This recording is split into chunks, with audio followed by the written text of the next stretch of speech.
študentje teologije Maja Morela, Veronika Poljanšek in Matjaž Vidmar bodo interpretirali kratek odlomek iz dramske igre Alojza Rebule, Poncijeva žena. Gre za eno izmed 6 iger z religiozno tematiko, zbranih pod skupnim naslovom Savlov demon, ki so bile prvotno interpretirane na Radiu Trst v 60. in 70. letih prejšnjega stoletja in jih je nato s scenskimi napotki opremila pisateljeva žena Zora Tavčar. Poročilo evangelista Mateja pravi, da je Pilatova žena, ko je ta sedel na sodnem stolu, poslala sporočilo: nič ne imej s tem pravičnim, kajti danes sem v sanjah veliko trpela zaradi njega. Odlomek nas popelje v družinske prostore Pilata in njegove pretresene žene Gale, ki je bila v sanjah razodeta Kristusova nedolžnost. Galina pretresenost, postavljena ob bok Pilatovi brezbrižnosti, vabi poslušalca v čustveni vrtinec doživljanja velikonočnih dogodkov, ki dobi svoj zaključek in svojo usmeritev v srečanju Gale in Kristusove matere Marije.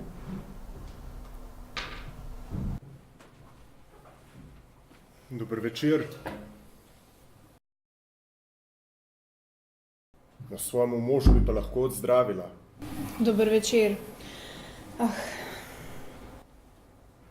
Danes bi imel večjo pravico do kakega do drug. Kar vzemi si to pravico, Ponci. Kaj hočeš reči s tem? Nič, pravzaprav. Ničesar nočem reči. Ničesar nočem misliti. Kaj pa ti je pravzaprav? Nič.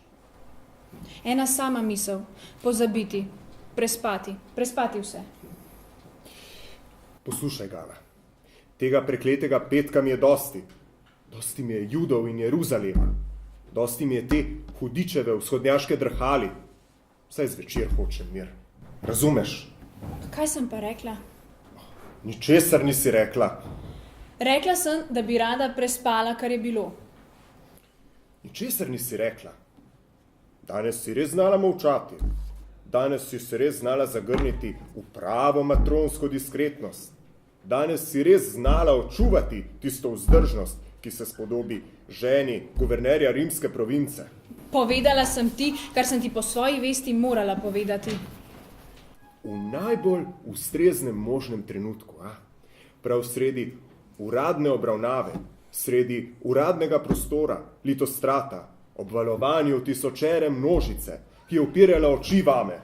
Vprašam te, kaj se ima guvernerjeva žena vtikati, kadar guverner vodi sodnega stola zaslišanje Juda, obtoženega proti rimske dejavnosti? Ti ne veš, kakšne sanje sem imela.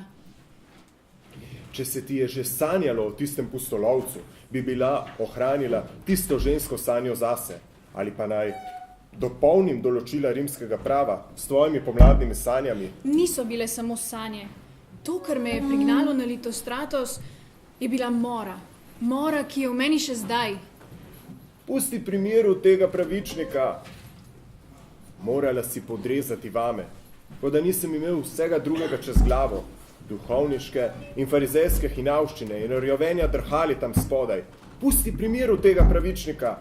Kot da sem v tistem trenutku vodil razpravo v vlogi poglavarja nekega barbarskega plemena, ne pa v imenu rimskega senata in rimskega naroda.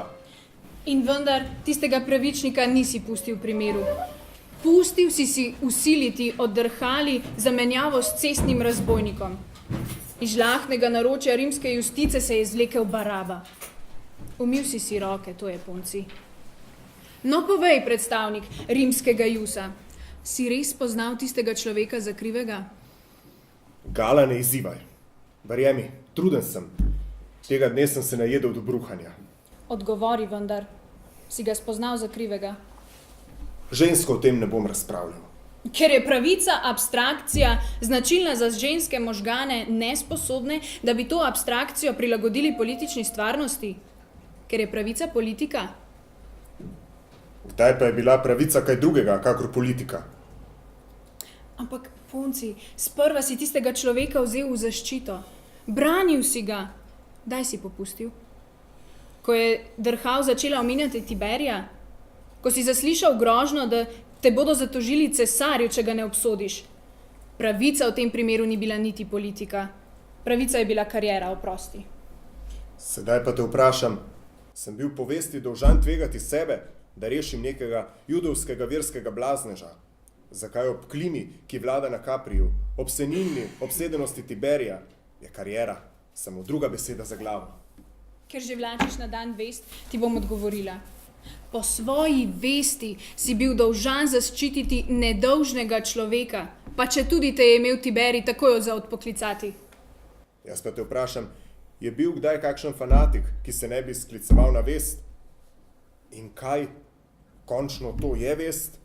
Ponci, bolje je, da nehava. O tem se nimava več kaj razgovarjati. Na Litostratu hoče nekdo negaviti z resnico. Doma hoče nekdo drug šariti z vestjo. Ma kakšen dan je to? Saj je ena sama norišnica.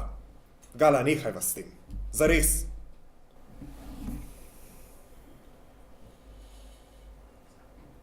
Je prišel kurir iz Rima. Saj, tvoja vest je Rim. Ne vem, če je prišel.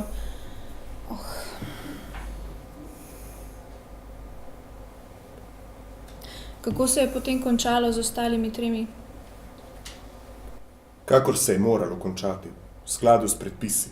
Se pravi, Razbojnikoma je bilo treba polomiti kosti. in njemu? Njega je bilo treba samo sneti iz trama. Je bil že mrtev. Mrtev.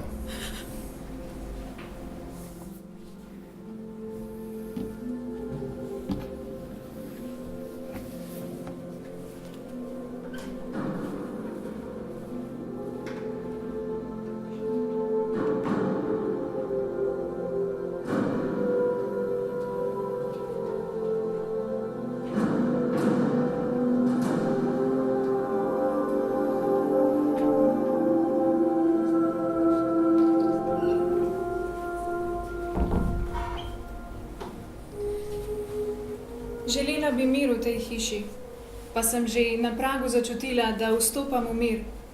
Iz teh zidov kar veje vame kot v poletju iz živih mej. In ti stojiš v tem miru, sama polna miru.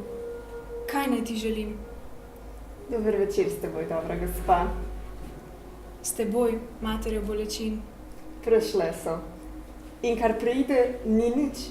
Samo večnost je vse. Sedi, dobra gospa. Me torej ne boš zavrnila? Moj sin je samo sprejemal. In tudi jaz samo sprejemam. Če tudi je prišlec prišel iz pretorija. Odkoderkoli. Odkud vse so prihajali k mojemu sinu. Iz ribiških čovnov, iz carinarskih mizic, iz beznic. Prav zadnji je prišel k njemu iz roparske votline. In mati ne bi se spraševala, odkud prihaja duh k njej. Naj ti bo lepo pri meni, sestra. Predvčerajšnjim, na tisti strašni petek, sem hodila v duhu s teboj, mati. Brat Janez mi je to povedal. Skušala sem stopiti med svojega moža in med tisto množico dvignjenih pesti pod Litostratosom. Rekla sem mu, naj pusti pri miru pravičnega človeka, pa sem videla v njegovih očeh račun. Oh, Pomiri se, zbrisani bodo še večji računi. je to mogoče? Ja, od današnjega jutra naprej je vse mogoče. Kako naj verjamem, če v očeh svojega moža kar naprej vidim tisti račun? Ti ga brišeš s svojimi solzami. On ne verjame. Ko bi verjel vsaj danes. Iz jutranje kopeli je vstal ves zdrav, kot da ni nič. Po njegovem so stražniki zaspali in truplo je bilo ukradeno. Kaj je na dnu človeških misli, to ve samo Bog. Zaupaj, sestra. Dan ti je, brat, da ga privedeš na pot luči. Dana mi je politika, ambicija, kariera. To naj privedem k luči. In vendar, luč ni samo za male, tudi za velike je. Tudi sonce resnice je zasijalo za vse. Je res, da si ga danes videla na lastne oči? Blagar tistim, ki ga ne bodo videli, pa bodo verjeli. Gospa. Ko bi se mogla vrniti s to vero v pretori, v tiste gluhe hodnike in auditorije, presekati z mečem te vere svoje uboge dni, hoditi odslej v svetlobi z vami. Ta vera te je že pripeljala sem. Raduj se, sestra, danes si vstala tudi ti. In mir vstajenja naj bo s teboj.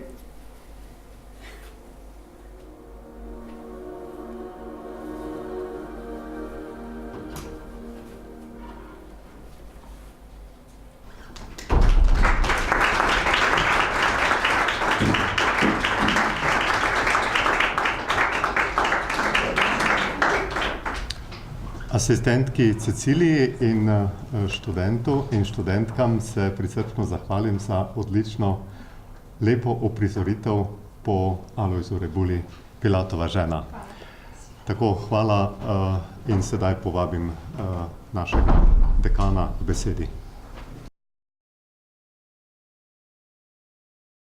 Spoštovane študentke, študenti, učitelji, gostje in prireditelji, lepo pozdravljeni na dogodku predstavitve publikacij Teološke fakultete, ki je sedaj že tradicionalen, ko vsako leto v začetku decembra predstavimo publikacije, v katerih so zbrani rezultati našega raziskovalnega dela. Ti rezultati so letos zbrani pod naslovom Slap o večnosti, sposojenim pri nedavno preminulim pisatelju akademiku Alojzu Rebuli, za katerega lahko rečemo, da je bil velikan besede, slovenske besede, humanistične besede, misli, in smo začutili iz uvodne predstavitve, kaj pri Rebuli pomeni slap o večnosti, pravičnost, resnica, iskanje do temeljev. Teološka fakulteta je imela to čast, da je bil Alojz Rebula poleg akademika profesorja dr. Kajetana Gantarja in leta 2016 preminulega profesorja Janeza Zupeta njen častni senator. Teološka fakulteta častno senatorstvo podeljuje tistim zunanjim posameznikom, ki so zaslužni za razvoj misli in besede na teološkem področju. In to je Alojz Rebula nedvomno bil. Med drugim je on krivec za to, da je večina bralcev tednika Družina začela časopis prebirati v nasprotni smeri, zadnje proti prvi strani, ker so hoteli najprej slišati, videti, kaj Rebula pove novega. Zakaj? Ker je znal vedno znova zadeti v bistvo, tudi če še zdaleč ni govoril o vsakdanjih stvareh, ampak o temeljnih duhovnih vprašanjih, o vprašanjih smisla. In tukaj se je zgledoval po svojem velikem vzorniku, francoskem filozofu Jacquesu Maritainu. V enem od svojih člankov Rebula govori o tem, kako sta se leta 1901, takrat še študenta pariške Sorbone, Jacques in Raisa, on iz protestantske, ona pa iz judovske družine, sestala v pariškem botaničnem vrtu in stavila sta na to, ali resnica je in je dosegljiva, ali pa življenja ni uredno. Pozneje sta postala mož in žena, vse njuno življenje je prežemala ta vera v resnico, v iskanje resnice, kar je Raisa poimenovala metafizični opij. In danes je že v pripravi proces za njuno beatifikacijo, to je razglasitev za blažena, ker mnogi v njunem življenju vidijo odsev večne resnice.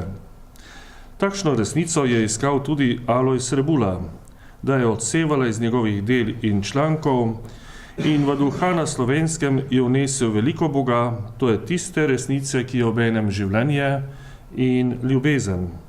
V tem smislu se ga danes spominjamo v hvaležnosti, da je svojim duhom bogatil našega duha in verjamem, da so dela, ki jih bomo sedaj predstavili, tudi da ga posnemajo in da so na isti poti. Hvala lepa.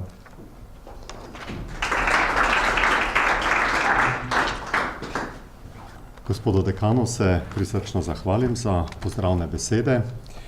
Torej, osrednja točka našega srečanja, tiskovne konference, je predstavitev publikacij.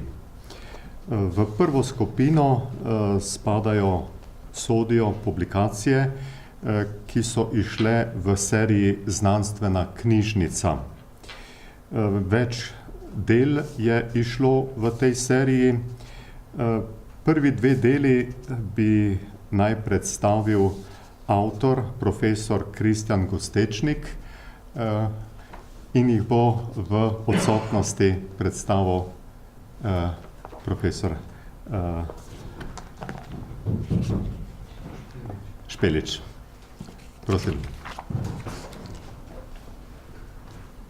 Spoštovani, kot je že omenil prodekan Slatinek v odsotnosti Kristjana Gostečnika, ker imajo skupaj sodelavci neke zelo pomembne stvari. Mene prosim, da jaz predstavim na kratko ti dve njegovi knjigi. Prva knjiga je Bolečina ločenosti. Gre za znanstveno monografijo, ki pa ima obenem tudi značaj poljudnosti. Danes se vedno več ljudi sreča z izkušnjo ločitve, bodisi da so sami udeleženi v tem postopku, bodisi da to doživljajo pri svojih bližnjih. Zato je seveda znanstveno raziskovalno delo na tem področju še toliko bolj pomembno in razumevanje tega množičnega fenomena, pa tudi seveda za lajšanje stisk in negativnih posledic.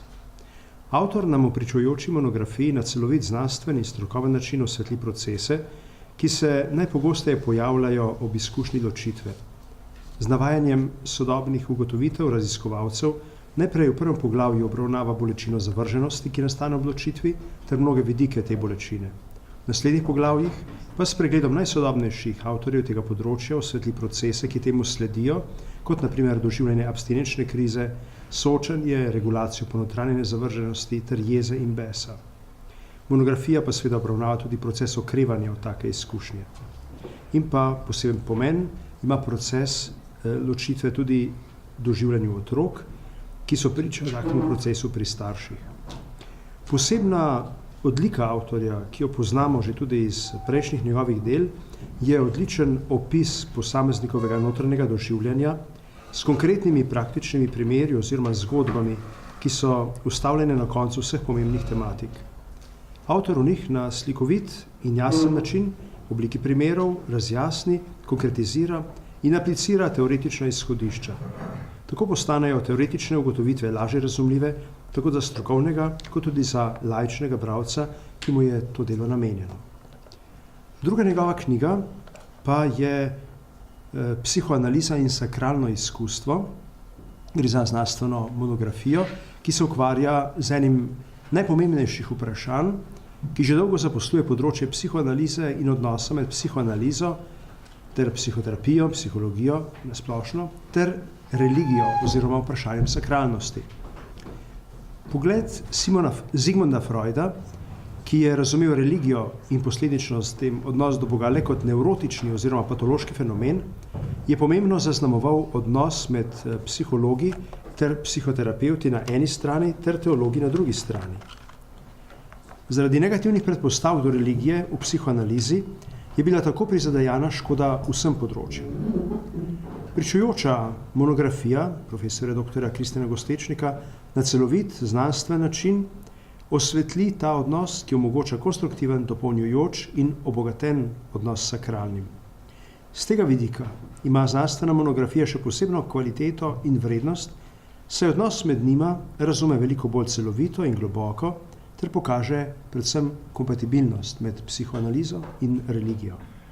Monografija bo tako bralcem omogočila, da bo prihajalo do manj zapletov in nezaupanja med različnimi področji.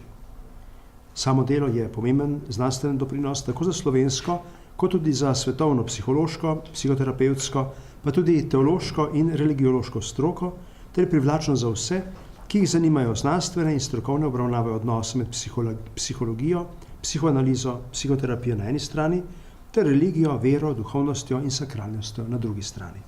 Hvala lepa.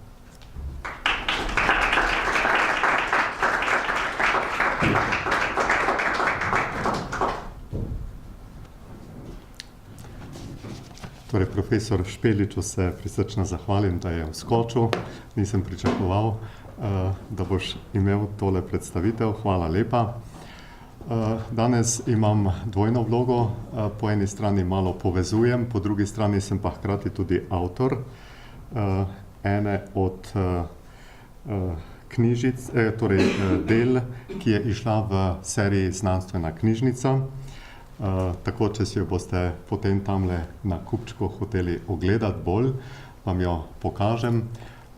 Napisal sem knjigo z naslovom Velikodušna ljubezen, pot do zakonske sreče. Tako kot kolega Gostečnik, sem tudi jaz eden od klerikov, ki piše o zakonski temi. če koga zanima, kako kleriki razmišljamo o zakonu, potem je vsekakor povabljen, da seže po knjigi, da si tudi kaj prebere. Sem bil zelo v stiski, kako nasloviti to delo. Knjiga ni nastala kar tako čez noč, nisem pisal romana, to so drugi bolj sposobni.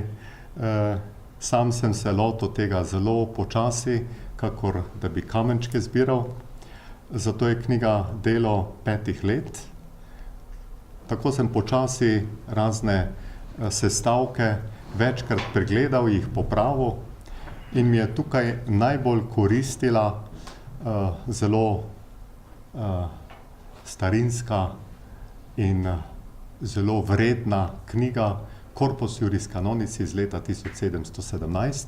Tam sem našel največ takih spodbudnih misli, ki so me povrnale nazaj v rimski čas, hkrati pa me usmerile v sodoben čas, kako bi lahko tisto, kar je bilo takrat aktualno, povedal na bolj preprost način sodobnemu človeku. Tako da knjiga je namenjena po eni strani strokovnjakom, kanonistom, vsem, ki imajo radi cerkveno pravo, hkrati pa želim s to knjigo na nek način nagovoriti tudi vse, ki so že poročeni, pa vse, ki se odločajo za zakon. Tisto, kar mi je bilo najbolj dragoceno, skušal sem v to knjigo povezati najbolj pereče teme, ki so pereče tudi za papeža Frančiška. Kaj bogati zakon ali poroko? Otroci, stari starši, dedki, babice, seveda pa najbolj starši, pa tudi duhovnik, župnik, na primer. Tako vas povabim, če ste kaj radovedni, potem sezite po knjigi. To sem si izposodil, da sem jo pokazal in jo bom sedaj dal na razpolago tistemu, ki si jo bo zaželel. Tako, hvala lepa.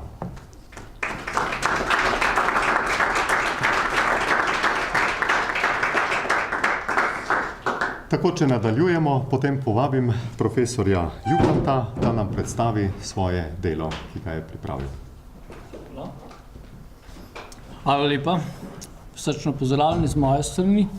Svojim delom o človeku po eni strani, na drugi strani pa religiji dodajam še eno delo, ki posega predvsem v danes zelo aktualno vprašanje, ali je religija nasilna ali ne. In danes, kot veste, je šla v Sloveniji pri Matici knjiga Assmanna Totalna religija, kateri Assmann zelo podrobno razčlenjuje to vprašanje. Na drugi strani pa je recimo v slovenski pisec spremne besede zelo površno, po moji oceni, napisal, o tem bom še rekel, o tem vprašanju. Sam poudarjam, da je človek po svoji izvorni naravi tudi nasilno bitje in menim in tudi na podlagi različnih zgodovinskih študijev dokazujem, da je pravzaprav religija pomoč, da se človek razelektri te nasilnosti in sicer na podlagi tega, kolikor globlje človek prodira v bistvo religije, pa naj bo to katerakoli religija, kolikor bolj prihaja v središče, toliko bolj pravzaprav ima odprtost, ki je izvira iz duhovne razsežnosti človeka kot duhovnega bitja in zato je to podnaslov duhovno-psihološka študija človeka. Pomagala nam bo tako po zgodovinskih tirnicah, kakor tudi po sedanjih problemih študija človeka in s tem seveda tudi njegove družbenega položaja uvid, kako razreševati problem človekovega nasilja, s katerim se srečujemo individualno, pa tudi seveda skupinsko in seveda posebej pri skupinskem problemu nasilja se vključujejo tako religiozni sistemi, kakor politični, kakor drugi. Ni pa prav, kakor se danes velikokrat dogaja, da poudarjamo, da ti problemi izhajajo iz predvsem religioznih sistemov. Ravno tudi Assmannova študija kaže, da ti problemi izvirajo predvsem iz političnih sistemov in političnih ambicij. Religiozni sistemi pa so se trudili, da so jih razelektrili, kolikor seveda, kar tudi poudarjam v knjigi, velikokrat padajo tudi pod zelo pozunanjene okvire in zato je seveda toliko bolj pomembno, da kot duhovni ljudje odpiramo te razsežnosti. Hvala lepa.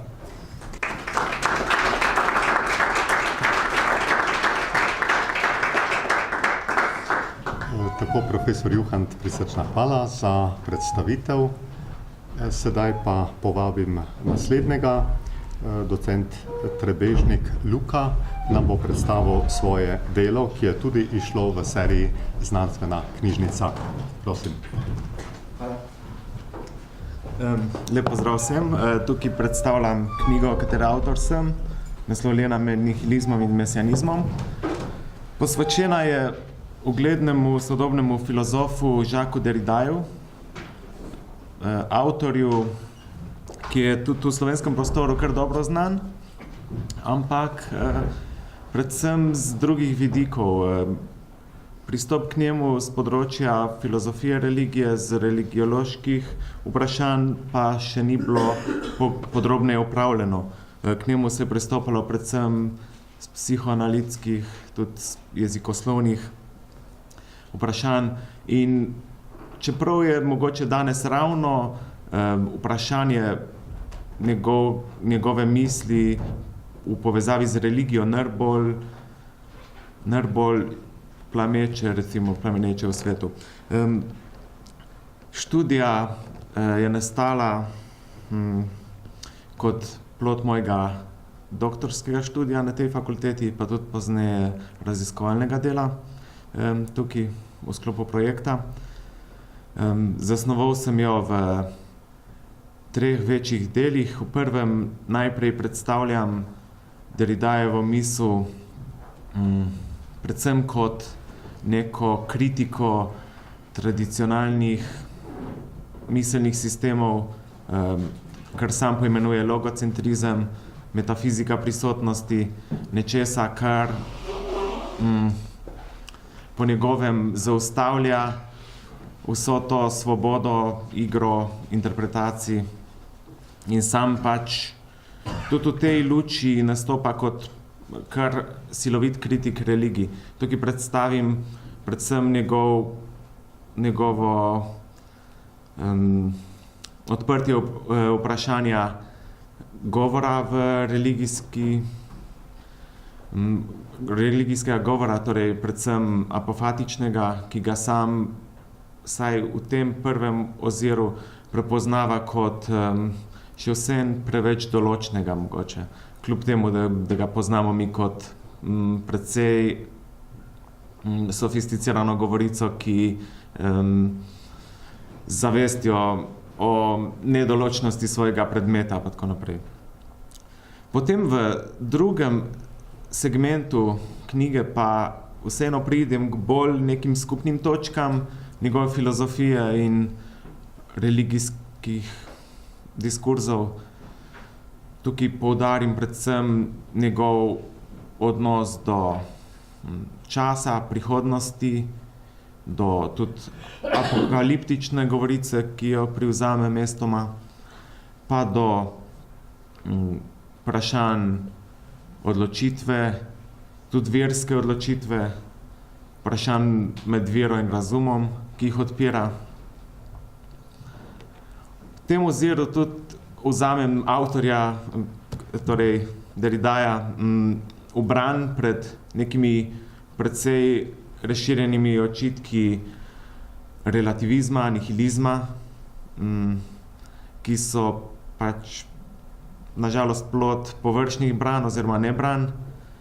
in pokažem tudi na to, ker so neki celo mesijanski aspekti v njegovi misli, ki so res, da to predvsem z besedo oziroma gre pogosto za provokacijo, ampak hkrati on ima koncept mesijanizma brez, torej mesijanskosti brez mesijanizma, torej gre za znova neko zelo izpraznjeno formo, ki je mogoče zgolj strukturno podobna religiji in spet stvarim pred nekim prenagljenim približevanjem pa priličanjem njegove misli konkretnim religijskim diskurzom. Potem pa pač povzamem v sklepnem delu knjige tudi sodobne post-deridajevske debate, predstavim ameriškega avtorja Johna Caputa, ki je praktično pionir teh aplikacij Derridajeve filozofije na področje nekih religijskih študij, kar je zdaj mogoče celo nek tak glavni nosilec tega povratka religijske misli v filozofijo, ker gre za celotno širšo gibanje, precej odmevno, precej opazno, ker moramo se zavedati, da je pač religija v sekularni filozofiji ni imela mesta tudi pred Derridajem. V tem sklopu predstavim pač sodobne debate o Derridaju in s tem zaključujem precej obširno predstavitev Derridajevega dela, ki lahko služi kot dober pogled v misel tega precej zahtevnega filozofa, hkrati pa tudi predstavlja mnogotera sodobna in filozofska in religiološka vprašanja. Hvala.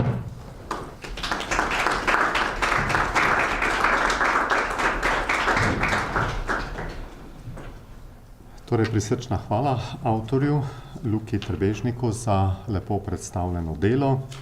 Več publikacij je naša fakulteta izdala na temo redovništva in nekaterih zgodovinskih vprašanj.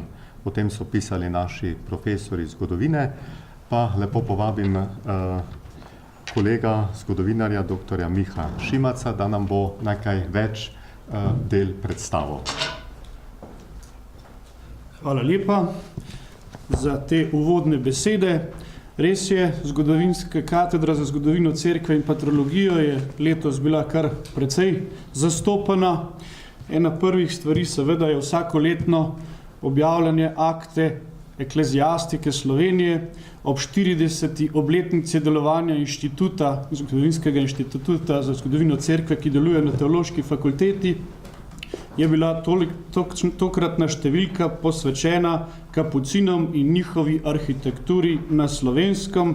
Avtorica Tanja Martelanc je v tem zvezku temeljito predstavila in nam tudi podala analizo ter oceno samega dela arhitekture kapucinskega reda na Slovenskem v razponu od začetka 17. do začetka 19. stoletja.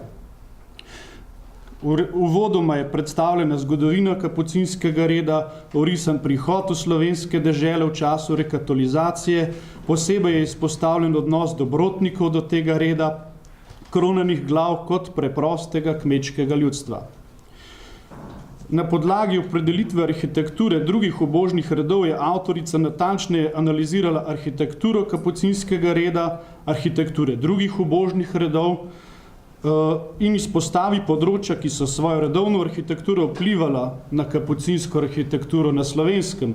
Zlasti je zanimiv ekskurs detaljni opis dela patra Antonija de Pordenone, ki je na začetku 17. stoletja napisal pravzaprav arhitekturni traktat o kapucinski arhitekturi v hladnejših deželah, kot je zapisal, in predstavlja odlično izhodišče za razumevanje zasnove kapucinske redovne hiše nekdanje štajerske kapucinske province, kamor so seveda sodili tudi redovi na slovenskih tleh.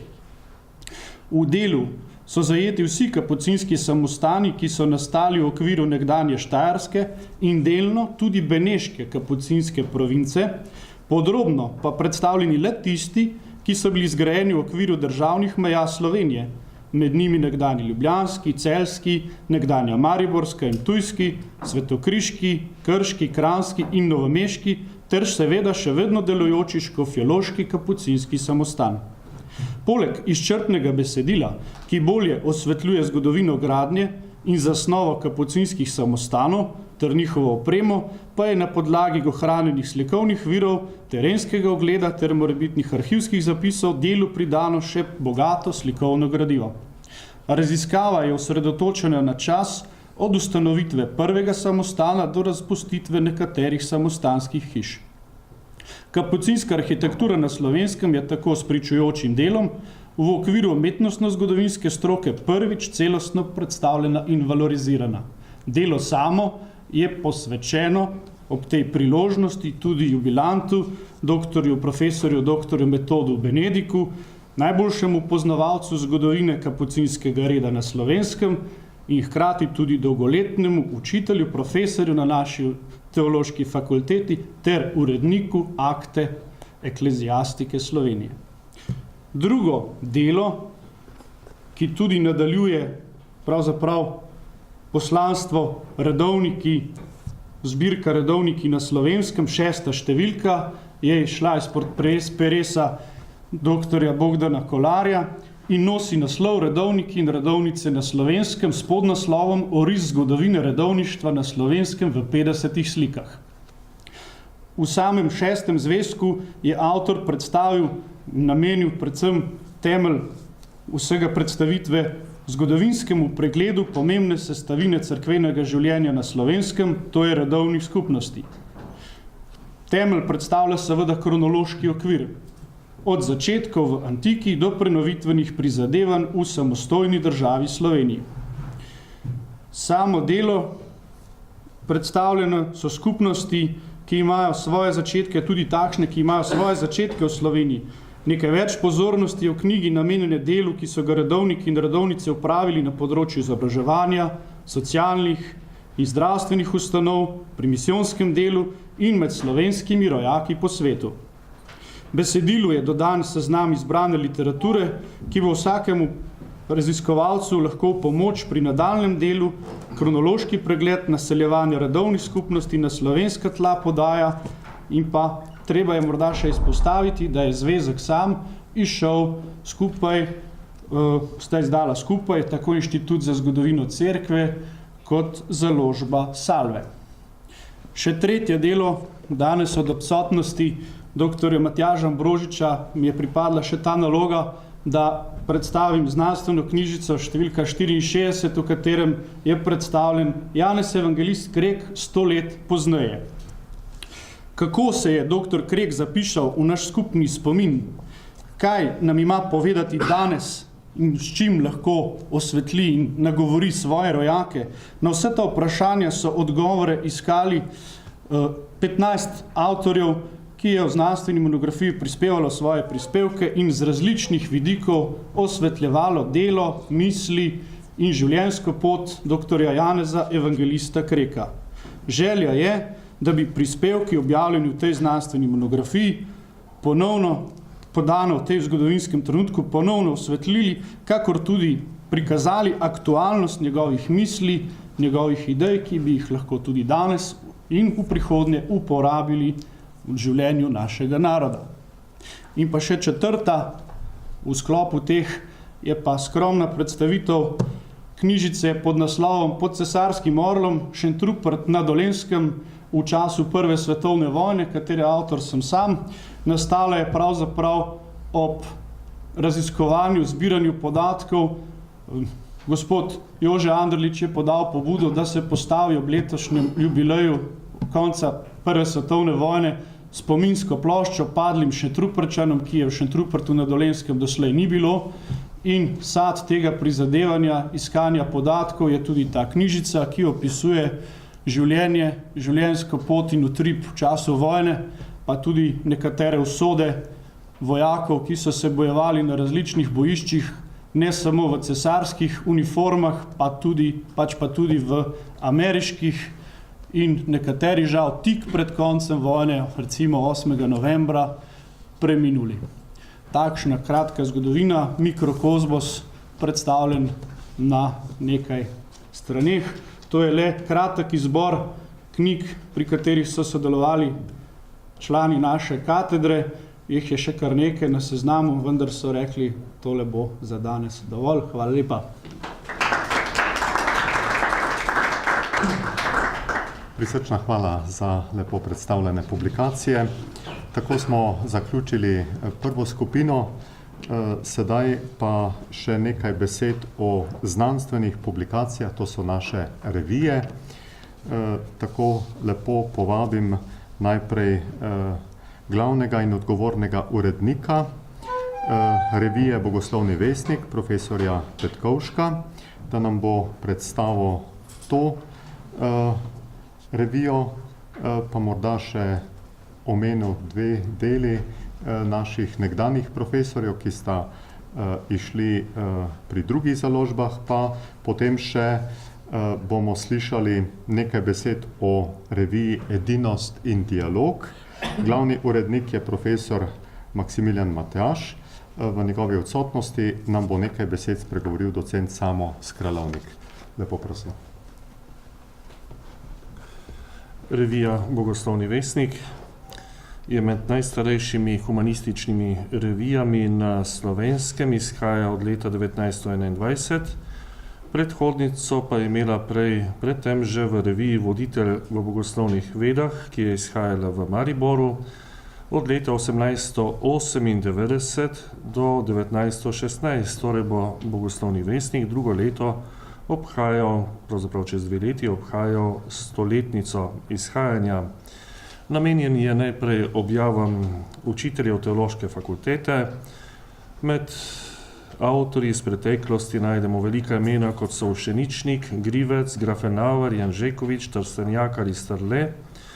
In treba reči, da so tudi po 100 letih nekateri članki še vedno zelo aktualni in iskani in jih tudi vse najdemo na svetovnem spletu, se pravi na internetu teološke fakultete. Revija je interdisciplinarna, v njej od samih začetkov najdemo prispevke seveda z področja teologije, pa tudi religiologije, filozofije, jezikoslovja ali zgodovine, v novejšem času pa tudi z področja družboslovja, kakor so sociologija, psihologija ali terapija. Naj zgolj kot zanimivost navedem odprtost revije do drugih disciplin. Že od samega začetka je v njej sodeloval velik religiolog Lambert Ehrlich, med vojno tragično ubit, ki je študiral religiologijo, se pravi verstva v Parizu in Oxfordu v letih 2021, se pravi, ki je religiologijo gojil že 60 let predtem, preden se je pojavila na Slovenskem v drugih oblikah. Razprave so tudi največkrat rezultat uspešnega dela naših raziskovalcev teološke fakultete, ki obravnavajo razna sodobna teološka, duhovna, eksistencialna, psihološka, terapevtska vprašanja in se tudi vračajo k koreninam, hebrejskim, grškim, latinskim ali srednjeveškim virom našega slovenskega in duhovnega, torej duhovnega in kulturnega izročila slovenskega in evropskega. Zato imamo na fakulteti tudi več raziskovalnih skupin, ki se tem vprašanjem načrtno in poglobljeno posvečajo.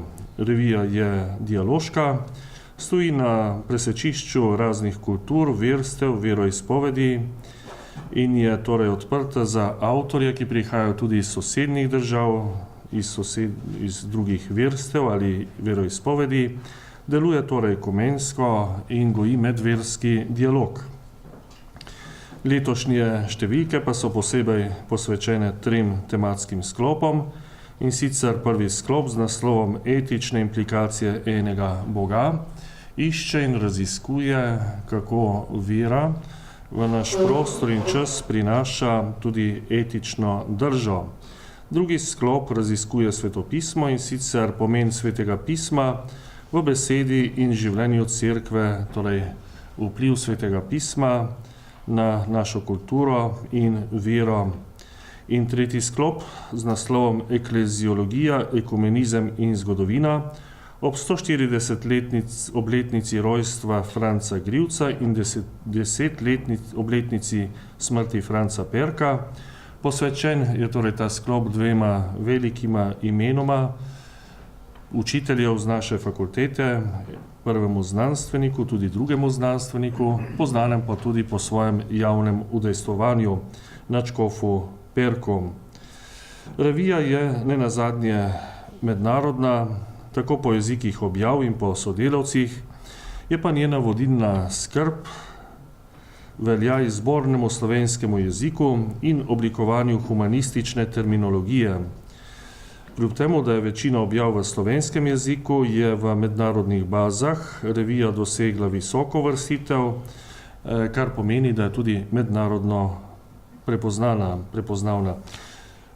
Ob zaključku pa še zgolj omemba dveh del naših upokojenih profesorjev, delo profesorja Antona Štruklja, napisano v angleščini, izšlo v Avstriji, Klečeča teologija, ki govori o teologiji papeža Benedikta XVI. In pa teologa Hansa Ursa von Balthasarja. In leksikon filozofije zaslužnega profesorja Antona Stresa, ki je šel pri Mohorjevi družbi in je s svojimi več kot 2000 gesli z področja filozofija po vsej verjetnosti tudi pomemben mejnik v naši slovenski filozofski misli. Hvala lepa.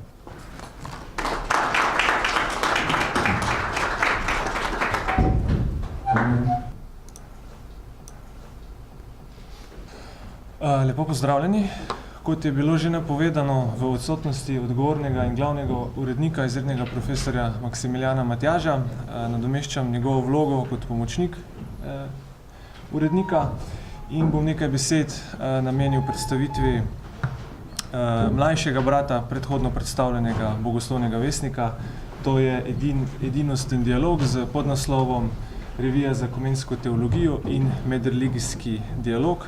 To področje je tudi že predhodno bilo omenjeno, s to razliko, da je Edinost in dialog pa posebej posvečena točno tej temi.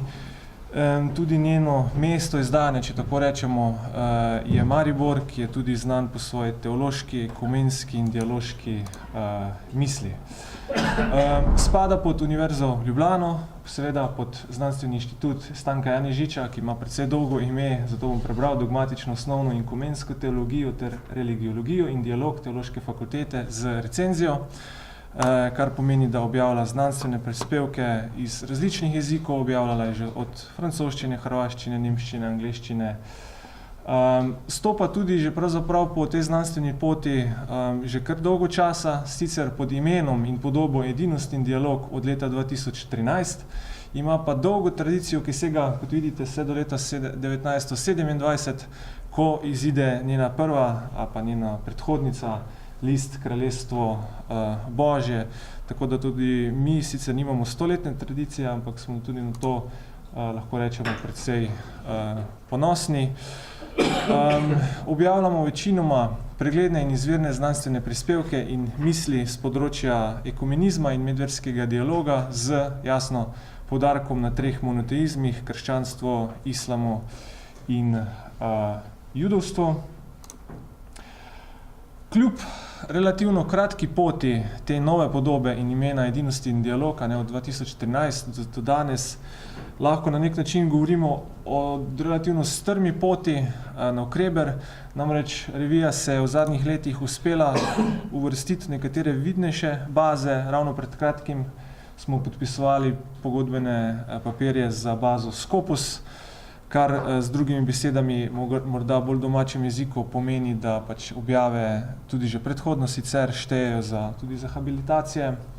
In podobno, kot je bilo prej povedano za BV, tudi to pomeni, da je postaja prepoznavno v mednarodnem merilu.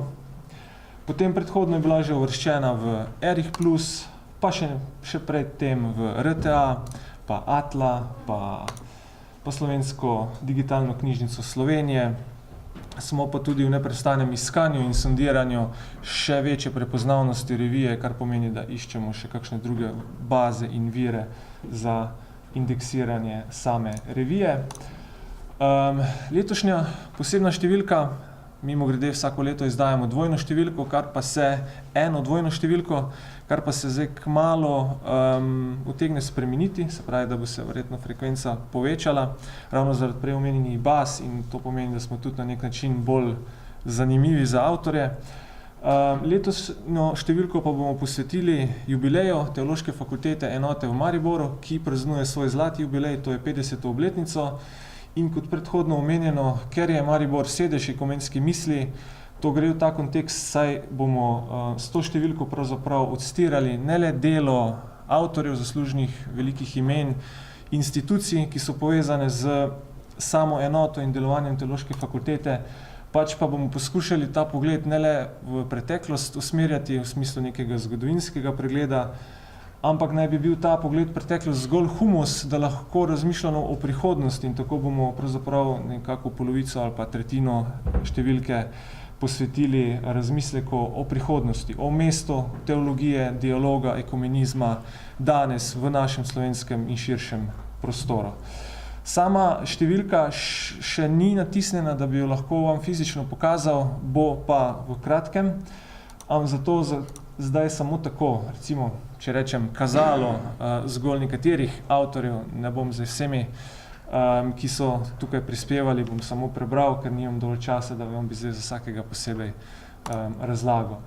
Naprimer, Vinko Škafar predstavi celotno pot te znanstvene publikacije od Zvezka Kraljestvo Božje na Jutrovem do revije Edinostni dialog, potem izobraževanje študentov in izobražencev v Mariboru po drugem Vatikanskem zboru do danes, Franček Smole, profesor Štohec obrob zadnjih 50 letom teološkega študija v Mariboru, predstavi glavne zasuke in v konteksti dogajanje enote v 50 letih v Mariboru. Dragan Potočnik z Filozofske fakultete predstavi kulturni utrip Mariboru med svetovnima vojnama, profesor Sredkar, vzgojitelji, predstavi dialog, pot dialoga od drugega Vatikanskega koncila do danes, vzgojitelji za dialog v 100 letih poučevanja teologije v Sloveniji, Avguštin Lah predstavi Grmičevo teološko misel, teologija v dialogu s človekom, ki mu služi, profesor Petkovšek, predhodnik, predstavi novo okrožnico papeža Frančiška na temelju svetopisemskega monoteizma, veselje resnice in svetopisemski monoteizem. Tudi svetopisemski vidik se prepleta v tej številki, ki zagotovo v vsakem obdobju predstavlja en izziv, kako prekvasiti kulturo z razmišljanja z Svetim pismom, z našim temeljem, in pa potem še razne razprave, ki se dotikajo širših in ožjih tem povezanih z jubilejem, recimo profesor in prodekan Slatinek razmišlja o podeljevanju Euharistije ob Haila Luteranom. Na to pa so še predstavljeni nekateri vidnejši predstavniki, ki jih pa tudi predstavljajo nekateri vidnejši predstavniki sami, recimo Anton Stres, Janžekoviča, Denis Puniš, Janežiča, Slavko Kranjc, Karla Jaša. To so vsi pač zaslužni in vidni delavci enote v zadnjih 50 letih. Cecilija Oblonček, Zafošnika, Gregorja Zafošnika, Fanika Kranjc-Vrečko, Jožeta Reichmana in tako naprej. Zgolj kot en hiter pogled v to aktualno številko, ki bo zdaj išla. Tako, hvala lepa.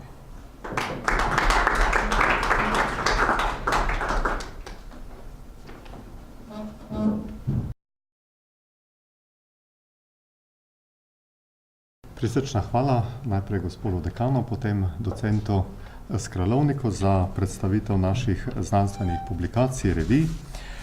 Tako smo končali dve skupini, sedaj v tretjo skupino spadajo priročniki Teološke fakultete. V tej seriji je izšel en priročnik in nam ga bo predstavil profesor Branko Klun. Prosim.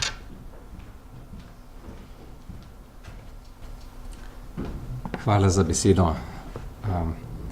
Torej v seriji priročnikov največkrat izdajamo materialije in študije, ki so namenjene tudi pedagoškemu procesu čeprav v tej knjigi, ki ima sicer naslov, tako kot je predmet v okviru filozofskega kurikuluma znotraj teološkega študija, enovitega magistrskega študija, torej metafizika kot osrednja, ena od osrednjih filozofskih disciplin, ima tudi podnaslov izbrana poglavja, kar pomeni, da je nekoliko drugače zastavljen, da ni zastavljen v tem smislu zgolj kot pregled snovi, temveč je bolj namenjen seminarskemu delu v okviru tega predmeta.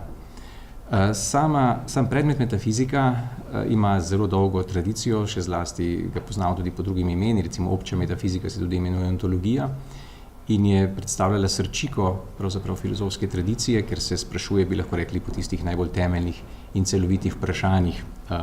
Pri Aristotelu ima naziv prva filozofija.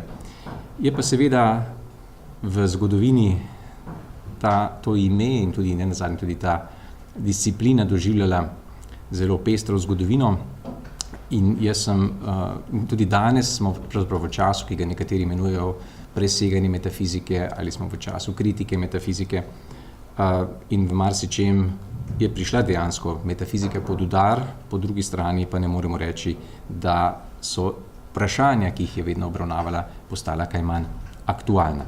Torej, sam priročnik je zasnovan v 3 delih, tako da si prvi del posveča tistemu, kar imenujem zgodovinski spomin in centralna figura je Tomaž Akvinski, ki še vedno ohranja svojo aktualnost, ki pa hkrati zahteva neko poglobljeno branje, tako da sem poskušal pokazati tudi mogoče z nekoliko drugačnim pristopom ali alternativno metodologijo, kaj se lahko prepoznamo še pri Tomažu.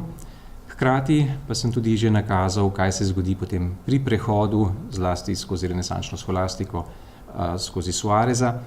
In drugi del po tem, bi lahko rekli, teh metafizično-scholastičnih osnovah nosi naslov Slovenska recepcija, kjer obravnavam 3 pomembne predhodnike oziroma profesorje filozofije.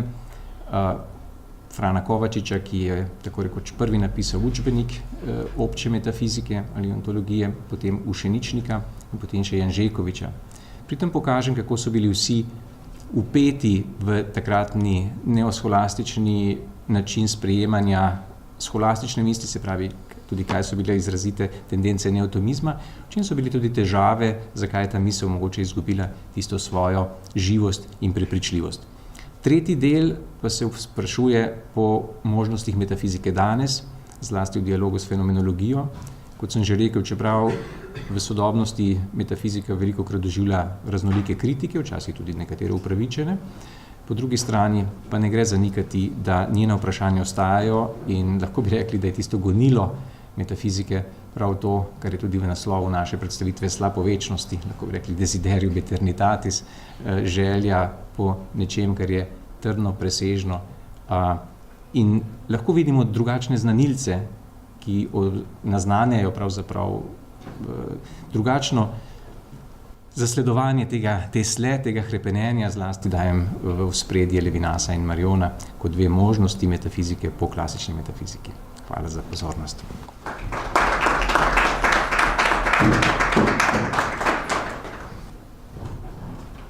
Profesor Branko Klun, prisrčna hvala za predstavitev priročnika.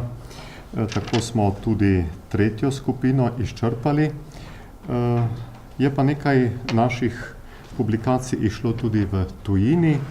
Naši profesori so izdali nekaj znanstvenih monografij. 5 jih je na seznamu.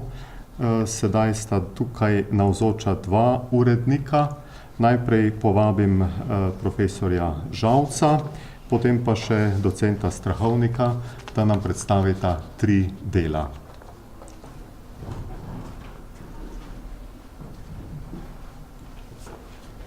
Hvala lepa, profesor Slatinek. Jaz bom predstavil knjigo Sacrifice, se pravi žrtvovanje, išla je v angleščini, podnaslov je Izvori človeške kulture. Išla je pri ugledni znanstveni nemški reviji, nemški založbi Lied Verlag. Uredila svojo skupaj z gospodom dekanom, profesorjem Petkovškom. Ta knjiga je nastala na podlagi simpozija o žrtvovanju, ki je leta 2016 potekal pri Svetem Jožefu v Celju. Kot večina ve, so to naši tradicionalni mednarodni znanstveni simpoziji, ki jih prireja naša raziskovalna skupina pod vodstvom profesorja Petkovška, in na te simpozije pritegnemo zelo ugledne tuje strokovnjake, ponavadi je eden v ospredju, in na tem simpoziju je bil to svetovno znan poznavalec žirarja, profesor Nevjadomski iz Innsbrucka. V tej knjigi se ukvarjamo z žrtvovanjem, kot pove naslov, interdisciplinarno, se pravi, pristopamo mu z vidika tako nekih temeljnih humanističnih ved, kot sta teologija, filozofija, pa preko religiologije, psihologije, socialne psihologije, psihoterapije, pedagogike, duhovne zgodovine in na koncu tudi cerkvenega prava, nekako celovito osvetlimo fenomen žrtvovanja, kajti prepričani smo, da je to tudi edini način, da se tako kompleksen fenomen, kot je žrtvovanje, lahko spozna in bolje razume. V knjigi je 26 prispevkov, napisali so jih avtorji, 28 avtorjev iz 10 dežel, od ZDA, Avstrije, Hrvaške in tako, Romunije, Poljske, Irana, Madžarske in tako naprej. Avtorji prihajajo iz različnih okolij, pripadajo različnim veram in veroizpovedim, od krščanskih pa imeli smo tudi gostjo iz islama, tako da je to res celovito osvetljeno. Tukaj, sem rekel, je žrtvovanje osvetljeno z vidika nasilja, z vidika antropologije, etike, vse v navezavi na religijo, in to so tudi središčna vprašanja, katerimi se v naši raziskovalni skupini posvečamo. Ravno ta vprašanja razmerja med religijo in etiko, antropologijo, kulturo, kulturologijo, to so ključna vprašanja našega raziskovanja.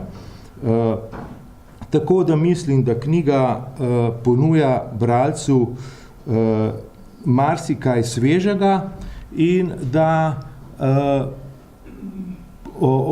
ponuja smernice in podlago za neko sodobno kulturo darovanja, primerno za sodobni svet. Hvala lepa.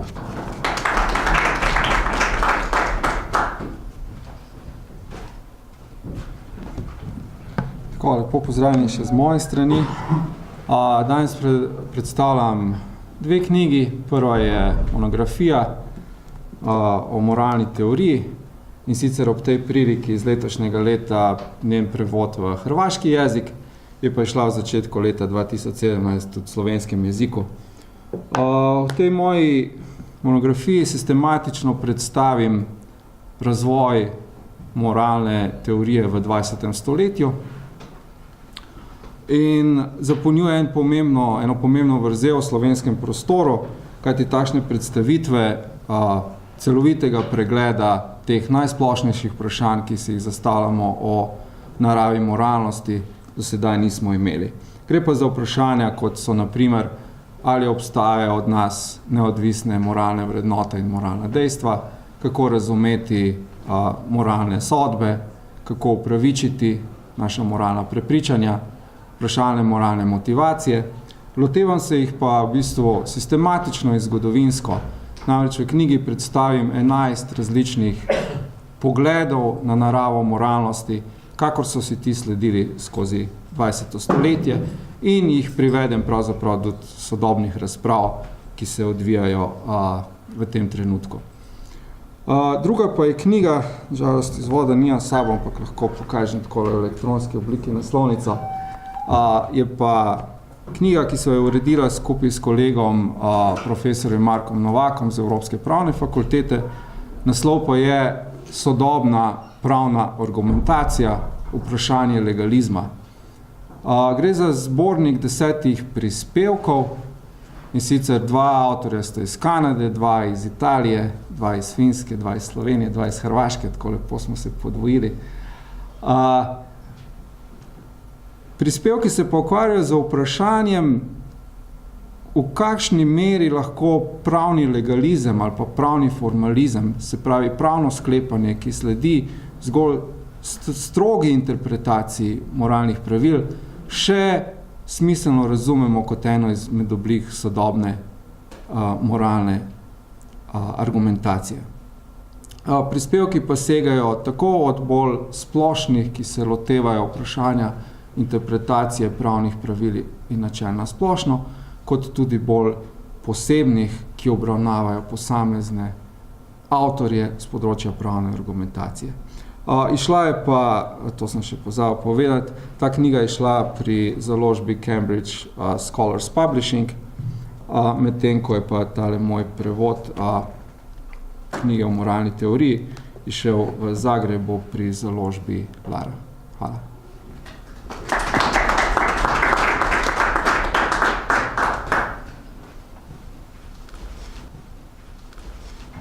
Tako obema se lepo zahvalim, tako profesorju Bojanu Žalcu, kakor tudi docentu Vojku Strahovniku. V seriji znanstvenih monografij sta še išli 2 deli, sedaj, ker ni 2 urednic oziroma ene urednice in ene avtorice, zato samo prebral naslov. Eno delo je napisala Irena Ausena-Knagerboj z naslovom Podobe resničnosti, resnice in ljubezni v Svetem pismu in literaturi in je išla pri Slovenski akademiji znanosti in umetnosti. In urednica Nataša Rijavec-Klobučar pa je pripravila znanstveno monografijo z naslovom Živeti in ljubiti po ločitvi. Ta pa je išla pri Mohorjevi družbi. Tako smo sedaj zaključili že 4. skupino, skoraj smo že na koncu. Kot sklep bi še povabil enkrat docenta Skrelovnika, da nam nakratko predstavi še katalog razstave biblične arheološke zbirke.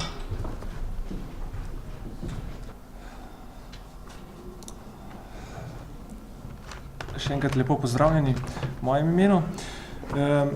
Za konec torej še par besed o temle katalogu, ki pa že po videzu in predvsem po debelini nakazuje na to, da ne gre za klasični katalog, ampak pravzaprav za monografijo, za katero je, če tako rečem, značilno prepletanje 3 vidikov.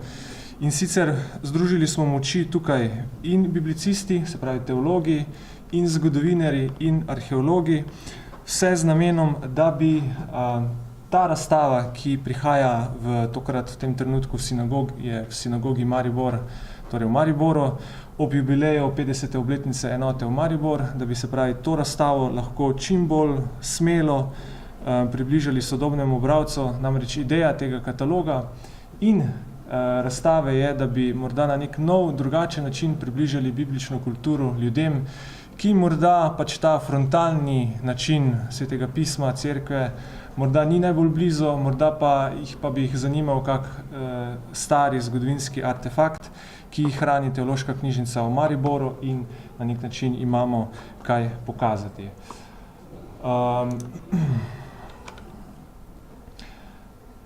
Kot povedano, združili smo moči različni avtorji, tukaj so nekateri navedeni, tudi recimo direktor sinagoge v Mariboru, Boris Hajdinjak. Svoj delež je pridala tudi bivša prodekanja docent dr. Mateja Pevec Rozman z uvodnim nagovorom. Potem ostale si lahko še tudi tukaj preberete, recimo Aleksandra Nestorovič, arheologinja iz Pokrajinskega muzeja, potem Andrej Preložnik iz Inštituta za arheologijo, humanistične študije Univerze na Primorskem. V končni fazi pa sta kot recenzenta sodelovala tudi profesor Maksimilijan Matjaž in docent Aleš Maver iz Filozofske fakultete v Mariboru. Ne smem in nočem izpustiti še dveh mož, ki sta ključna za ta outfit kataloga in razstave. To sta mojster fotografije Tomo Jeseničnik in pa mož, ki se skriva za tole imenom druga oblika, to je Robert Roškar, ki sta res dala to patino katalogu. Pri nastajanju kataloga smo poskušali biti čim bolj interdisciplinarni, to je pomenilo, da smo za marsikatero informacijo morali tudi v tujino, recimo bili smo v stiku z British muzejem, ko smo razvozlavali neke podrobnosti glede klinopisa na zidaku z imenom Nebukadnezarja, tudi to si lahko ogledate in še mimo grede, ta trenutek je razstava sicer v sinagogi Maribor, vse do 21. januarja 2019. Kasneje pa je njen namen, da roma po Sloveniji, tako bo verjetno naslednja postaja Pokrajinski muzej Murska Sobota, potem pa se omenjajo še imena, kot so sinagoga Lendava, Pokrajinski muzej Ormož Ptuj, Narodni muzej Maribor in v končni fazi tudi ob 100-letnici praznovanja 100-letnice Univerze v Ljubljani bo svoje mesto našla tudi tukaj. Poskušali smo priti čim bližje obiskovalcu oziroma bralcu, da bi ga seznanili, ukontekstili z svetopismom, z prostorom, z besedo. Tako smo recimo se povezali tudi z akademikom Krašovcem, ki je mimogrede pravzaprav zaslužen, da to zbirko imamo v Sloveniji in da jo lahko razstavljamo. In nam je dobrodušno dovolil tudi uporabo veliko grafičnega materiala iz jeruzalemske izdaje Svetega pisma, kar smo vključili. Potrudili smo se tudi, da smo bralcu prikazali časovnico, ki je tako na dveh straneh razširjena in poskuša tako po različnih sklopih, arheološka obdobja, svetopisenska obdobja, slovenska obdobja, tako res nuditi eno orientacijo, hkrati pa še te barve, ki jih tukaj vidite, bralca usmerjajo na obdobja, ki so razdeljena, neočaki, sodniki in tako naprej. In takih barv ga potem tudi po razstavi vodijo panoji, tako da želja je pač, da bi bralec brez nekega večjega truda in raziskovanja lahko razumel to, kar želimo pokazati. Fotografije, eno fotografijo samo izpostavim, recimo primer te fotografije in tudi te na naslovnice in mnoge, ki se pojavljajo v samem katalogu, je, da so bile fotografirane posebni tehniki, ki se imenuje light brush oziroma svetlobni čopič, kar pomeni, da so bile narejene v popolni temi in potem na daljši časovni zaslonko osvetljevane z namenom seveda recimo pokazati detajle, kot recimo je tale narebren rob ali pa zgolj površino, kar se ob običajnem fotografiranju enostavno ne da prikazati. Mnoge strani smo poskušali zapolniti z različnimi zanimivostmi, podatki, da bralec na nek način ne bi bil dolgočasen, tako recimo na eni strani prikazujemo izvor, poreklo predmetov, ki imajo vsi tudi svoje certifikate, hrani pa jih teološka knjižnica v Mariboru. Nisem pa povedal seveda bistvenega, razstava in katalog je uglašena na temo hrane. Pomen hrane v Svetem pismu na nek način želimo bralca in obiskovalca prevesti, kakor je naslov kataloga in razstave od puščave do mize. Pričemer je recimo puščava simbol načina življenja ali pa civilizacije na tej še primitivni stopni hran in recimo to je lahko simbol tale možnar, ki ga tule zdajle prikazujem. Na drugi strani pa seveda govorimo do mize, ki pa ni le simbol civilizacije, pač pa v svetopisunskem ali pa krščanskem kontekstu jasno tudi simbol Evharistije oziroma mesta, kjer se pravzaprav kristjani zbiramo. Značilno je pač prikaz predmetov, potem osnovni podatki, kar se tiče nadbišča, višina, primera in tako naprej, datacija in pa vsak predmet ima tudi skico, ki odstira to, kar pač 2D pogled na fotografijo pač enostavno ne more prikazati.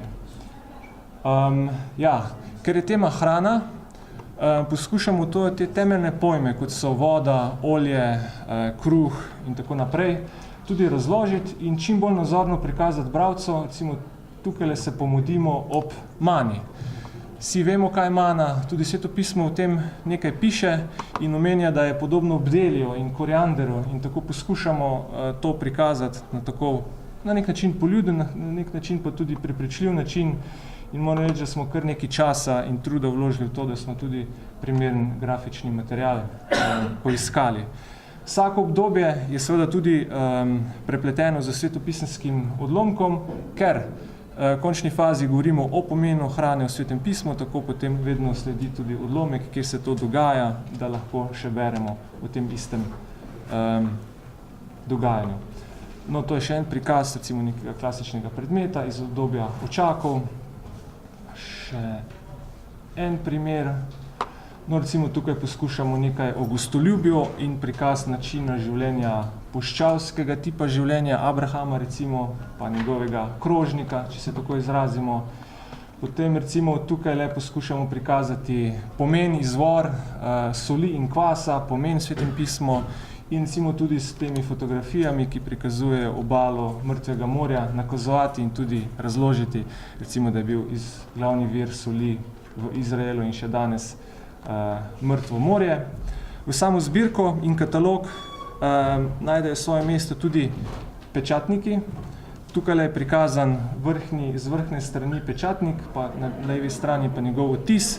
Konkretno, če zna kdo brati hieroglife, sicer pa povem, da je odtis imena Tutmozisa III., egiptovskega kralja oziroma faraona, tako da tudi to realnost, odsev egiptovske nadvlade ali pa birokracije v Palestini na nek način se zrcali v zbirki z prikazom pečatnikov iz tistega obdobja. Tako, na marsikateri strani pa tudi tako čist poskušamo prikazati kak detajl, ki se pač preprosto oddaleč ne vidi, mora človek od blizu videti. In recimo tukaj na temle krožniku iz bizantinske dobe hočemo izpostaviti ta motiv, verski motiv kristograma in takih primerov je še več. Predstavljamo tudi svetilke, oljenke, od razvoja čisto preprostih oblik, tam iz bakrene dobe, do v bistvu že skoraj industrijske natančnosti, rimske, celo arabske ekspanzije. No, tu pa še en primer recimo prikaza, kako se je mlelo oziroma stiskalo olje, zakaj se je uporabljalo in tako naprej. Se pravi, no tu še za stiskanje vina. Ideja je pravzaprav preprosta, na čim bolj plastičen, grafično, nazoren in strokovno podkovan način bralca povabiti na to pot, kakor nosi naslov, razstava in katalog od puščave do mize. Hvala lepa.